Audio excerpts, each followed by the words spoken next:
subscribe to my channel.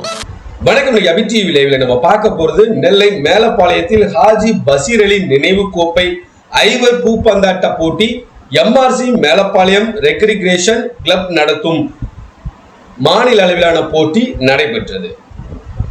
Melapalayam முஸ்லிம் மேல்நிலை பள்ளியில் நடைபெற்ற இந்த பூப்பந்தாட்ட போட்டிக்கு பூப்பந்தாட்ட கழக மாவட்ட தலைவர் சாய்ராம் ராஜா தலைமை வகித்தார். பூப்பந்தாட்ட கழக மாவட்ட செயலாளர் வெள்ளப்பாண்டி வரவேற்புரையாற்றினார். மாநில தலைவர் நடேசன், செல்வம் மருத்துவமனை மருத்துவர் பிரேம்சந்திரன், முஸ்லிம் கல்வி கமிட்டி பொருளாளர் அப்துல் மஜீத், மாநில துணைத் தலைவர் சீனிவாசன், மாநில பொதுச் செயலாளர் விஜய், முன்னாள் மதுரை விமான நிலைய மேலாளர் பிரபாகர், எம்ஆர்சி பூப்பந்தாட்ட கழக தலைவர் சாகுல் ஹமீது ஆகியோர் வாழ்த்துரை வழங்கினர். ஜனாப் முகமது மீரான் மைதீன், ஹாஜி அப்துல் காதர், ஹாஜி மீரான் மொய்தீன், அப்துல் காதர், மாமன்ற உறுப்பினர்கள் ரம்ஜான் அலி, நித்யபாளையா, ஹமீது மஸ்தான், சோமசுந்தரம் ஆகியோர் முன்னிலை வகித்தனர்.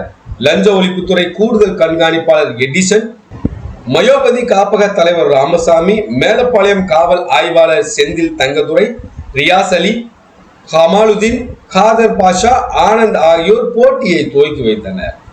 எம்ஆர்சி செயலாளர் மனோகர் என்ற குட்டி நன்றி உரையாற்றினார்.